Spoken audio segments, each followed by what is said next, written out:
Hello, everyone, and thank you for joining today's webinar on data center visibility and control. My name is Moshe Elias, product marketing here at Allot, and I'd like to thank you all for the time you've allocated in order to join us for this webinar. Before we start, just some housekeeping stuff. You have on the screen in front of you, you should see a white paper that will accompany this webinar, providing a bit more detail. That's downloadable for you on the left-hand side. There's also a screen above it for questions and answers. If you do want to post any questions during the webinar, I will try and take them. If not, we will leave them to the end, time allowing. On the right-hand side, there is a screen through which you could contact us offline, and I would appreciate if you could fill in the survey at the end of the webinar on the right-hand side as well, just so that we can improve on the next time that we give a webinar. Okay, so without further ado, let's start.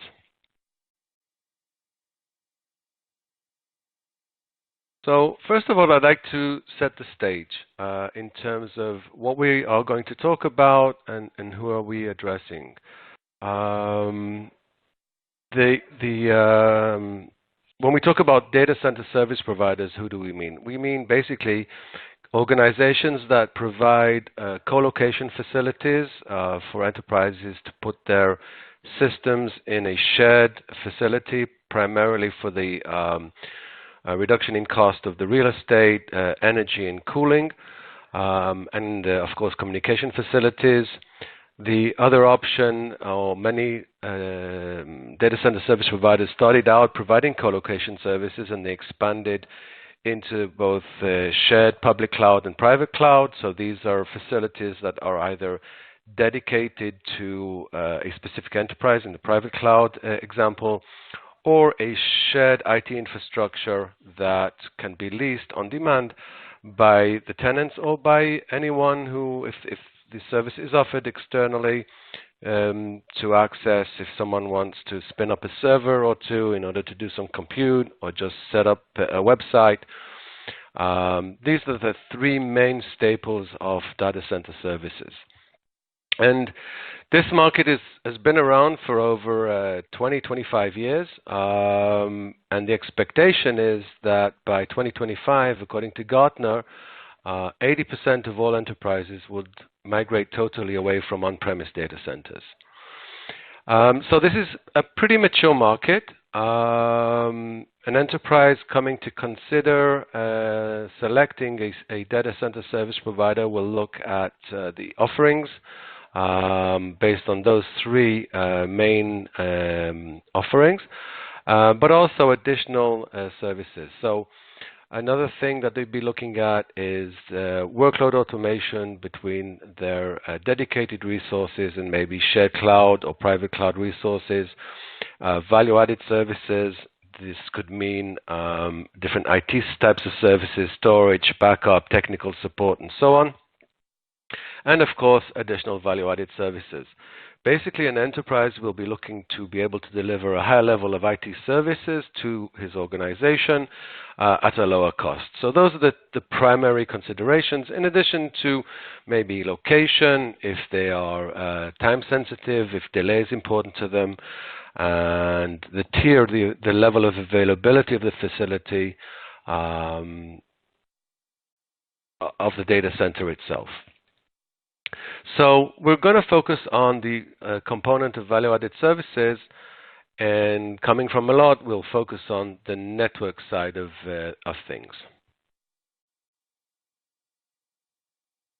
So when we take a look from that perspective at the challenges facing a data center service provider, we're looking at four main things. The first one is to manage cost. Obviously, price is always going to be a consideration when coming into a shared facility. And the assumption is that because a data center service provider operates on a larger scale in terms of real estate, energy, communications, cooling, and so on, they are able, through a high level of utilization, to be able to operate at lower costs than individual data centers being built out. Obviously, they have an operation in there that should be able to resolve any faults quicker and more efficiently than someone who does it by themselves. And they also need to manage costs in terms of expansion, in terms of increasing capacity only when they have to. The second element is the service level agreements that they have to create with the enterprises. It's a known fact out there that oversubscription is used both in compute and in networking. And so the many enterprises enter these, the larger ones enter these, enter into agreements with their service provider data center that stipulate a service level that is required to be met. And so the challenge here is to be able to manage the resources in such a way that SLAs are still met and yet facilities are being utilized to the maximum capacity. There's always a need of every business, regardless, to increase revenue, and here we're going to discuss 2 or 3 value-added services that we feel can provide value to the customer base, with, of course, a multi-tenancy and scale that should accompany even for the biggest of operations. And the last point is security. Security is now a pillar almost from every aspect of IT. And what we're looking at is to be able to safeguard the operations and services from disruption. Take a step back just to look at who we are, if you're not familiar with us. Allot serves primarily 3 markets. The communication service provider market is our biggest market. After that come mid to large enterprises, who typically the IT operation operates or behaves like an ISP. And then the data center service providers, we've had some interesting engagements, and I'm going to give a case study later on in the past couple of years. And so we've packaged the solution in such a way so that it's relevant for them. Of course, the topics I'm going to talk about during this presentation are also relevant for an enterprise who has their own large facility, and the value-added services, of course, would be capabilities that he can enjoy on his own if he has his own data center.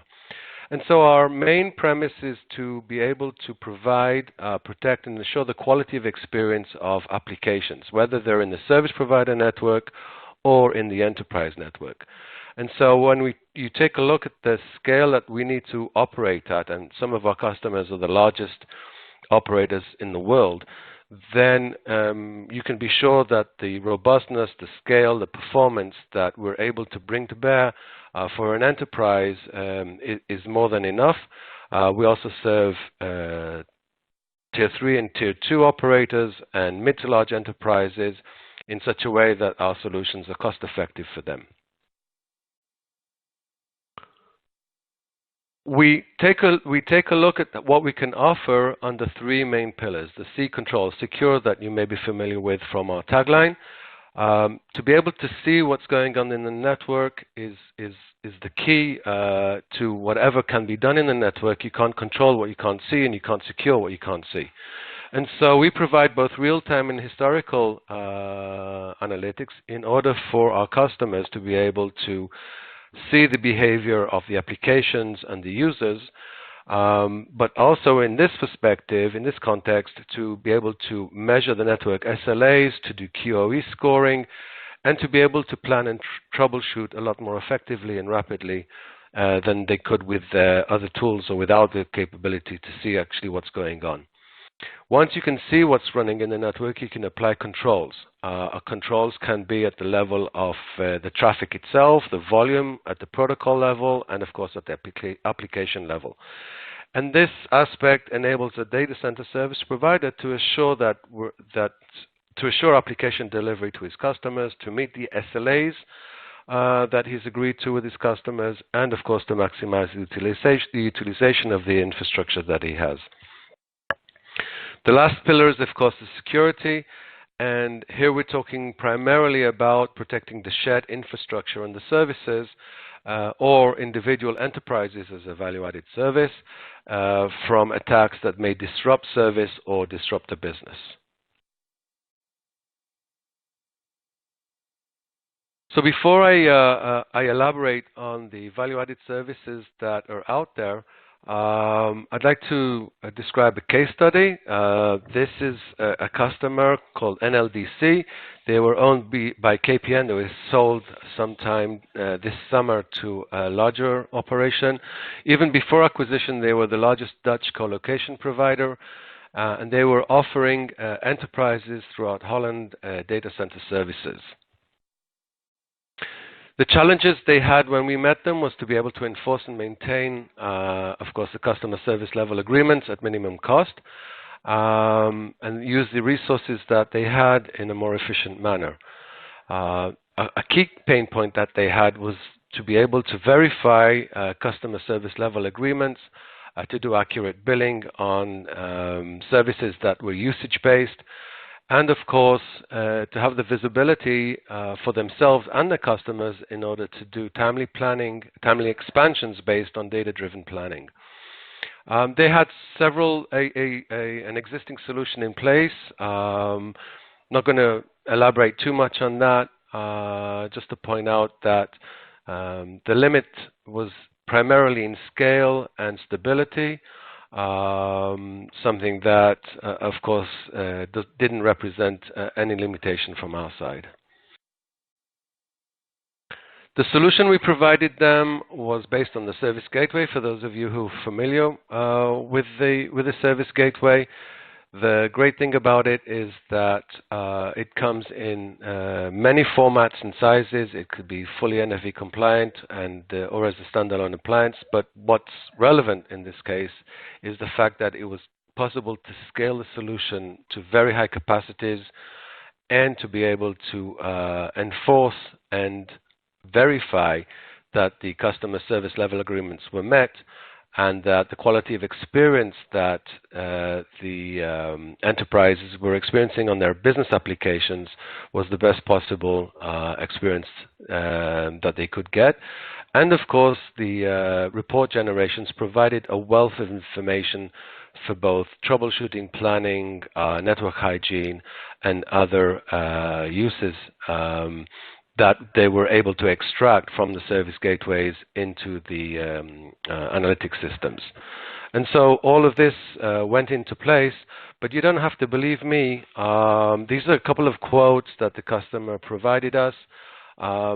Taking a look at customer quality of experience was interesting as a key factor for them to choose our solution, because we enabled them to troubleshoot quicker, to monitor application performance in real time and enforce the SLAs, and also improve their planning capabilities. So there was, there was the side of being able to improve customer satisfaction, but also to manage costs as their facilities expanded.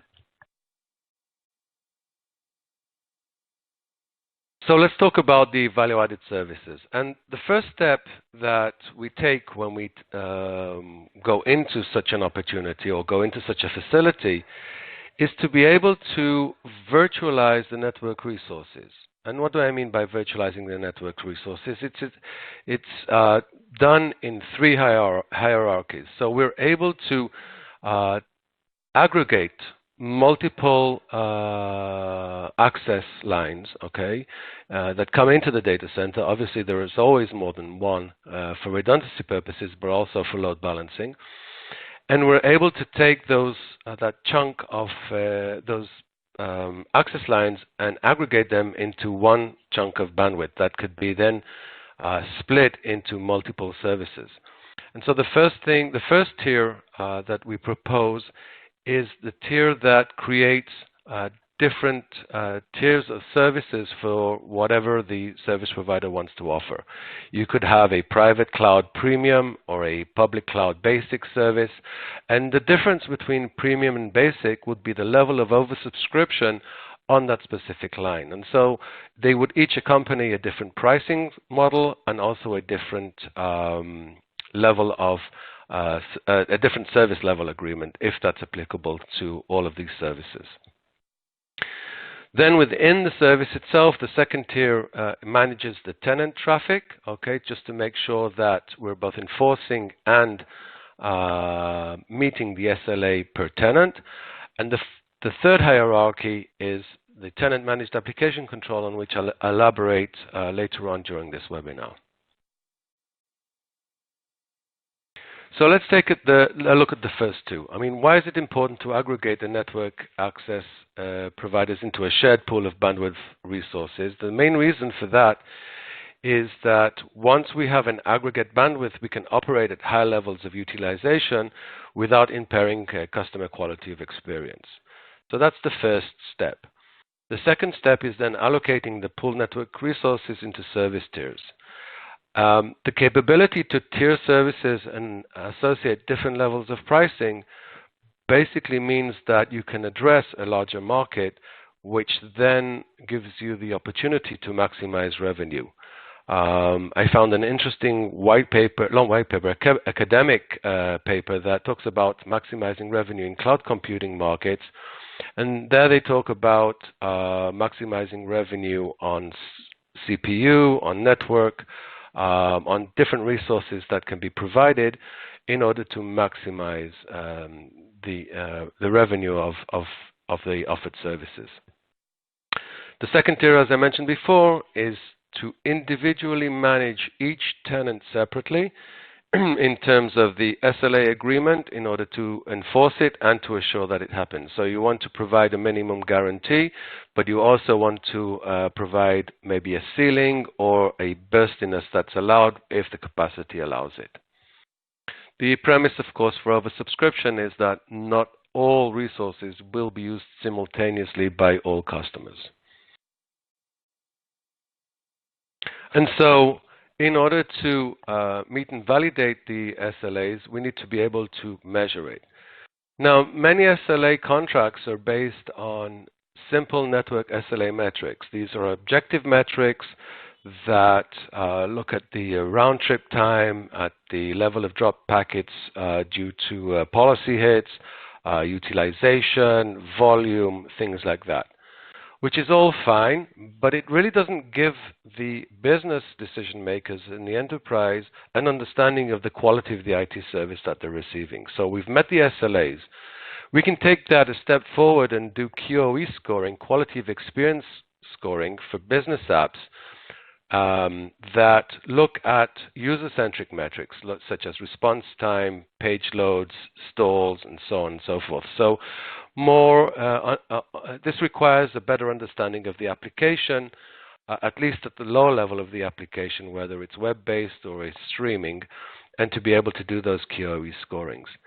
An additional value, of course, could be activity dashboards, which servers and which applications are using the facilities the most, when they are using them, which applications are trending up, which applications are trending down. All of this could be valuable information. But why is it valuable? Okay, why is it important to understand what's running on the network? And if we take a look at a snapshot of a network, you'll see that there are, when we talk about business applications, different applications have different requirements. Some are real-time, collaborative, that require, oh boy.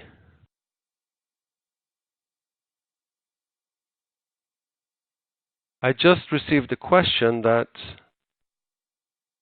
one of our attendees is only seeing the title page.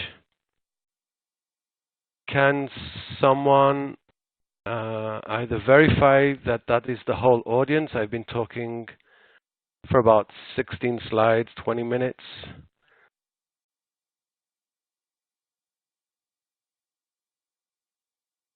Okay.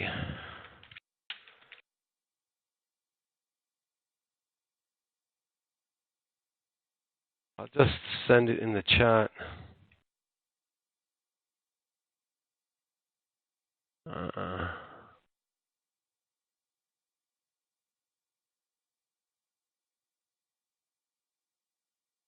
Okay, so Arif, I think you have a problem on your side because I've just received two 3 answers.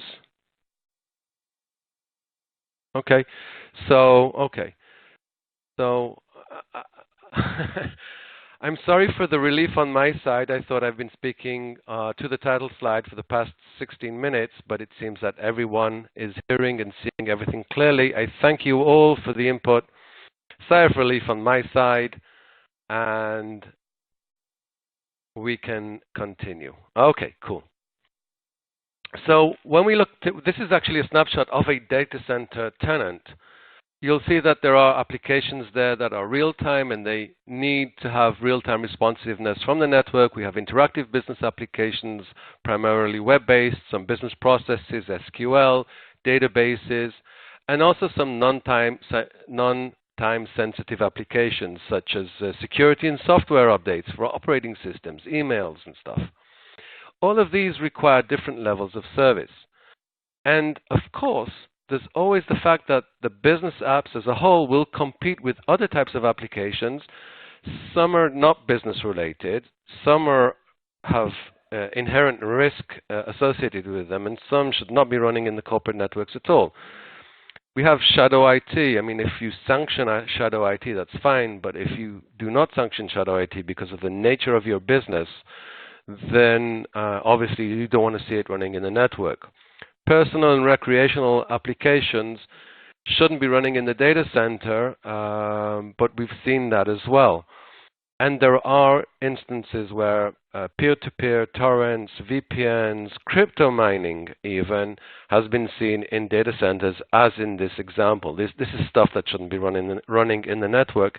And to see that from the network is key, because the perpetrators are very good at hiding what they do, and the fact that it still has to traverse the network, and we're pretty good at identifying, pretty good, that's an understatement of course, but we're pretty good at identifying the applications that are encrypted for crypto, for VPNs, for torrents, for peer-to-peer. So this is stuff that we can recognize and alert that something wrong is happening in the network. So let's take this a step forward. Instead of providing a static report, analytics as a service, which is the first value-added service, would provide value both to the operations and to the security, so IT operations, network operations, and security, to be able to see the different applications and how they are behaving in terms of utilization, could provide insights in order to optimize them, in order to enforce the security policies of each of these tenants. So to have an objective source of who accessed what, when, and how, maybe identify compromised servers because of their behavior or applications and protocols that they should not be communicating with, and of course identify that recreational traffic and unsanctioned and risky apps that mostly come from employees just abusing the IT resources that are made available to them.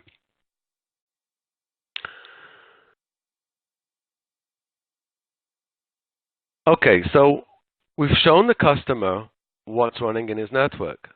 That third hierarchy, which I alluded to at the beginning of this section, is now providing them the control. And that's the third hierarchy. That's being able to prioritize, categorize, and prioritize the different types of applications so that they put the real-time business apps on the top priority, the critical, and then the business-related. And of course, they are able to create the policies that block the stuff that they don't want to see on the data center network. But, you know, how do we do that? Well, we provide them a multi-tenant service portal in order to be able to create new policy elements and their associated traffic shaping rules. They can create, like in this example, a policy that blocks Netflix. Shouldn't be running on the data center network. It can be running. I mean, we allow people to access Facebook and YouTube and different types of recreational applications because it's become a norm almost. But we don't want to allow them to abuse it. So the policy can be to block or to rate limit or to allow it during certain periods of time, or even to provide quotas. So now if you just use such and such a volume per day, then you're okay. But if you exceed that, we'll warn you, we'll stop it, we'll block it. And so these are all of these capabilities. They can be provided if the enterprise is large enough. The IT team is sophisticated enough to be able to create those policies. That's fine. The data center service provider could build a kind of common practice. These are the applications I block. This is the priority I give different categories of applications. And for an SMB that doesn't have a large IT team and they just wanted to spin up a few servers for email, web, and maybe some customer-facing applications, and then the service provider can come in and provide that as a service in order to give different levels of priority to the small business that operates in his data center.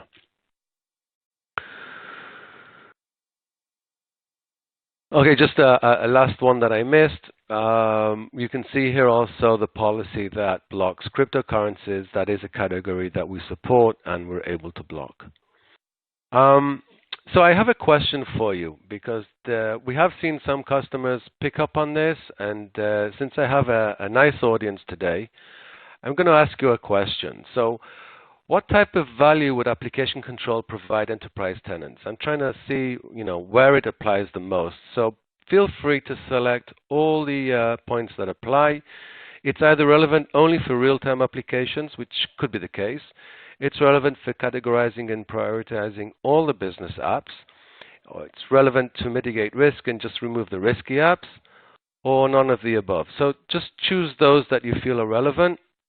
Of course, don't choose none of the above and one of the above.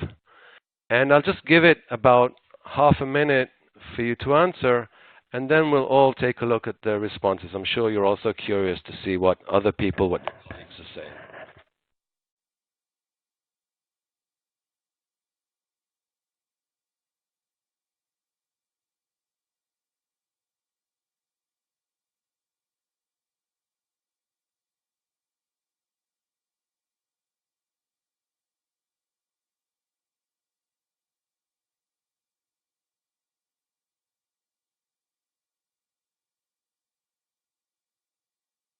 Okay, that's better than I expected. Most of you, all of you, I can't tell at this point in time how many of you answered, figure out that it has value either just for real time or for removing the risky stuff or going the whole hog and prioritizing everything. I thank you for that. It's encouraging to see. And I hope this also provides value to you as well, knowing that your peers feel the same as you do, or most of you do. Okay, so we've talked about providing visibility to the customer. We've talked about providing them the application control, and it seems that we agree that there's value in there. Let's talk a bit about securing the infrastructure. Okay. Now, I know that most data center service providers probably have some system in place already in order to make sure that the DDoS attacks are detected and mitigated. But what I want to share with you today is an extra twist. The fact that we do traffic management together with behavioral DDoS protection means that we're able to harden the infrastructure so that the service is available all the time, even if it's overwhelmed by legitimate traffic, even during those few seconds that it takes for an attack to be detected and mitigated, and of course, during the detection and mitigation period. Okay, we do that because we believe that it's key to be able to harden the infrastructure against malicious and unintentional traffic volumes. Let me give you an example. So at the top end, we have a vendor with a DDoS solution, and before the mitigation starts, that attack traffic is going to hit the firewall that has a capacity of just 1 gigabit per second. Okay? it takes time. It's the physics, whether it's in seconds or minutes, whether it involves a reroute of traffic to a scrubbing center or not. It does take time for the attack traffic to be mitigated. And if it's a data center tenant that is sitting on a pretty significant access pipe, and that traffic is coming into his firewall, or that network element is not a firewall, but some shared resource of the data center service provider, it will be hit and it is at risk of failing, okay? And we all know that this equipment takes time to recover. If we have rate limiting and prioritization on, always on, okay? So this is high-level, basic policies that we can enforce that limit the traffic at all times. So we will be allowing attack traffic in before the actual detection and mitigation, but we will not allow the network element to be overwhelmed at any point in time. That rate limit is always on. And during that rate limit, we can make sure that the stuff that makes the network work, DNS, BGP, the protocols that make the network operational, okay, are receiving the highest priority. So even if attack traffic does get through, we still have priority on the basic stuff that enables the operation of the data center. Another cool thing is the level of information that we provide, and through this I just want to share with you some of the advantages of an inline solution. The fact that we are able to detect and mitigate within seconds means that we mitigate short-lived attacks. Attacks are growing in capacity and duration, but they're also growing in sophistication. We're seeing short-lived attacks that rely on bursts of DDoS traffic in order to kind of confuse scrubbing center-based solutions.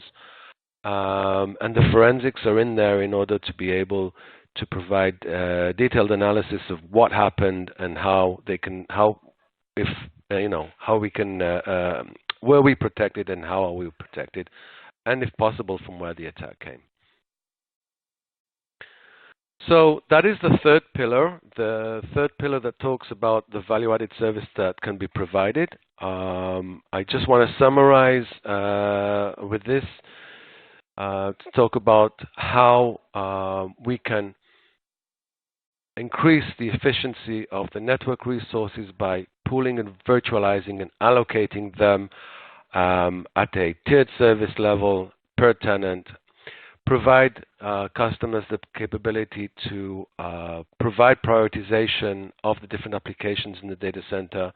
Make sure that the quality of experience that they are that they're providing to their customers, the employees in the business, or their customers hitting the website, is the best.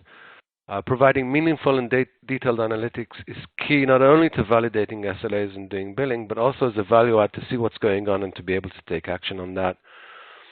As I mentioned in the beginning, our software scales to very high performance, high demanding environments, so should be able to provide, is able to provide for the most demanding of environments and data centers that are out there. Multi-tier quality of service so that you can differentiate pricing models to maximize revenue. And of course, the last point was talking about protecting tenants and resources from denial of service attacks. Of course, denial of service can be provided at a basic level for the shared infrastructure and then more specifically for each tenant individually. So with that comes the end of this presentation. I'm really happy we hit the 5:30. I didn't want to take too much out of your busy schedules. And if there are any questions, I'm just going to take a look now. I would be happy to answer them. So I see a lot of comments. Thank you regarding the slides. I had an oopsie moment. Houston, we have a problem. But I see that most of you, all of you are okay with that. Okay, so there's a question regarding the platforms themselves. We are fully NFV compliant. So we have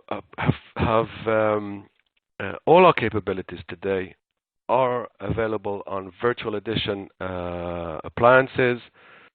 We can work with full NFV orchestration systems. I think if you take a look at our website, there are references to the different orchestration systems that we work with. And if you do have a specific question or vendor that you want us to understand if we're working with them, I'd be happy to take that. If there are any more questions. Okay, so I would like to ask you again if you can fill in the survey before you leave. It's very important for us to receive your feedback. If you want to contact me directly through the box on the right-hand side at the top, feel free to do that. I'd be happy to take your questions, or if it's not something I can answer, forward them to an authority or to a salesperson. And lastly, I'd just like to thank you all for your time, and I hope this was for value to you. Thank you very much.